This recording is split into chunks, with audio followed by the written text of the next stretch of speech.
Pahalgam ఉగ్రవాదులకు mass warning ఇచ్చారు ప్రధాని మోడీ. ఉగ్రవాదులు ఎక్కడ నక్కి ఉన్నా వేటాడుతామని హెచ్చరించారు. కలలో కూడా ఊహించని శిక్ష వేస్తామన్నారు. ఉగ్రవాదులే కాదు, వారికి ఆశ్రయం ఇస్తున్న వారిని సైతం విడిచిపెట్టబోమని ప్రధాని మోడీ అన్నారు.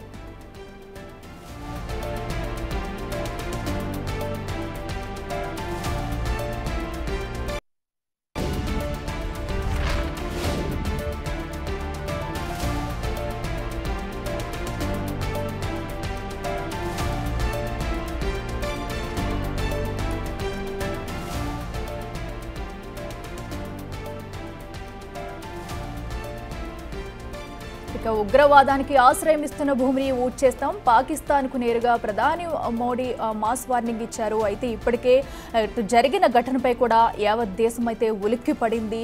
ఎవరిని వదిలిపెట్టబోమో అంటూ కూడా ఇప్పటికే మోడీ యాక్షన్ తీసుకోబోతున్నారు. ఇప్పటికే కొన్ని సంచలన నిర్ణయాలు అయితే తీసుకున్నారు. ఇక మనకి ఇదే అంశానికి మాట్లాడేందుకు కూడా మాజీ మేయర్ శ్రీనివాస్ గారు మనతో పాటు లైవ్లో అందుబాటులో ఉన్నారు. నమస్తే అండి సార్. నమస్తే శ్రీనివాస్ గారు.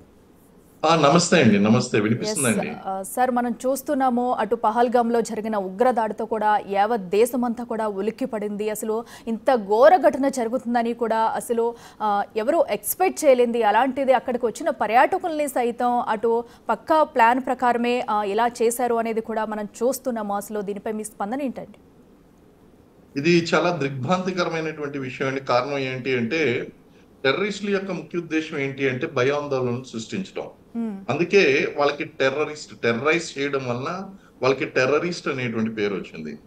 అయితే శాంతియుతంగా నడుస్తున్నటువంటి జమ్మూ కాశ్మీరు, అలాగే భారతదేశ ఆర్థిక వ్యవస్థ ఒక పక్కన, మరో పక్కన కాశ్మీర్ యొక్క ఆర్థిక వ్యవస్థ, అలాగే అక్కడ ఉన్నటువంటి సర్వసాధారణమైనటువంటి జీవన పరిస్థితులు నెలకొనడం, ఇవన్నీ కూడా భారతదేశంకి మంచి విజయాలు. అయితే పాకిస్తాన్కి ఎప్పుడు కూడా ఇక్కడ కాశ్మీర్లో అల్లకొల్లాలు సృష్టించడం అనేటువంటిది ప్రధానమైనటువంటి ఎజెండా. కాబట్టి సీమాంతర ఉగ్రవాదాన్ని ఎప్పుడు కూడా పాక్ ఆక్యుపైడ్ కాశ్మీర్ నుంచి అది ప్రోత్సహిస్తూనే ఉంది. అలాగే అంతా సాఫీగా జరుగుతున్నటువంటి సమయంలో ఈ టెర్రరిస్టులు ఏంటంటే వాళ్ళ యొక్క ఉనికిని చాటుకోవడం కోసం, ప్రజలను భయపెట్టడం కోసం, వాళ్ళు పేరు ప్రఖ్యాతులు సంపాదించడం కోసం, మేము ఇంకా మా యొక్క ఉగ్రవాద కార్యకలాపాలను కొనసాగిస్తున్నాం, ఇలాంటి టెర్రరైజింగ్ నేమ్ సంపాదించడం కోసం ఇలాంటి చర్యలు చేపడుతూ ఉంటారండి. అయితే ఈ విషయంలో ఇప్పుడు ఉగ్రవాదులు పూర్తిగా సక్సెస్ అయ్యారు. కారణం ఏంటంటే వాళ్ళకి ఎక్కడ లేనటువంటి, ప్రపంచంలో లేనటువంటి అటెన్షన్ నేమ్ అంతా కూడా ఇప్పుడు వాళ్ళకి వచ్చింది. ఏంటి అంటే భారతదేశానికి భయపెట్టాం. ఈ భారతదేశానికి భయపెట్టడం కాదండి, ఇక్కడ మనం భయపడేటువంటి ప్రసక్తే లేదు. కారణం ఏంటి అంటే అది తప్పుడు పని చేస్తున్నప్పుడల్లా, పాకిస్తాన్ తప్పుడు పని చేస్తూ ఉన్నప్పుడల్లా మనం ధీటైనటువంటి జవాబు ఇస్తున్నాం. మనం కుక్క కాటికి చెప్పు దెబ్బ అన్నట్టు అది ఎప్పుడు పొరపాటు చేసినా సరే దానికి రెండింతలు మనం దానికి కొలాటరల్ డ్యామేజ్ అనేటువంటి చేయడం జరుగుతుందండి. అలాగే ఈసారి కూడా మన ప్రధాని గారు మాట్లాడినటువంటి విధానం కనుక చూసినట్లయితే is very serious about this incident.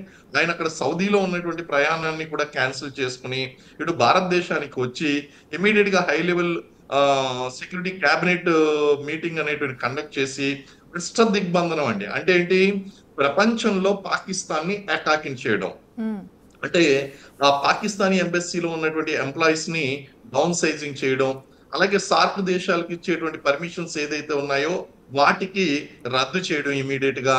Attari Wagah border ఏదైతే ఉందో దాన్ని బంద్ చేయడం, ఈ అటారీ బార్డర్ ఏదైతే ఉందో దాన్ని. అలాగే మనకి ఈ సింధు నదీ జలాల యొక్క ఒప్పందం ఏదైతే ఉందో ఆ ఒప్పందాన్ని కూడా రద్దు చేయడం. ఇవన్నీ చూస్తూ ఉంటే ఒక హై టెన్స్డ్ సిచ్యువేషన్ అనేటువంటి క్రియేట్ అయింది. It is required also. కారణం ఏంటి అంటే ఇది పాకిస్తాన్ ప్రతిసారి కూడా ఏదో ఒక రకంగా ఇక్కడ ఉన్నటువంటి ఉగ్రవాద సంస్థలను ప్రోత్సహించి మనకి సమస్యను సృష్టించడానికి ప్రయత్నిస్తుంది. మనం ఈ స్థాయిలో రియాక్ట్ అవడం అనేటువంటిది ఖచ్చితంగా వాంఛనీయం. మనకి ఖచ్చితంగా వాళ్ళకి ధీటైనటువంటి జవాబు చెప్పాల్సినటువంటి అవసరం ఉందండి. ఓకే.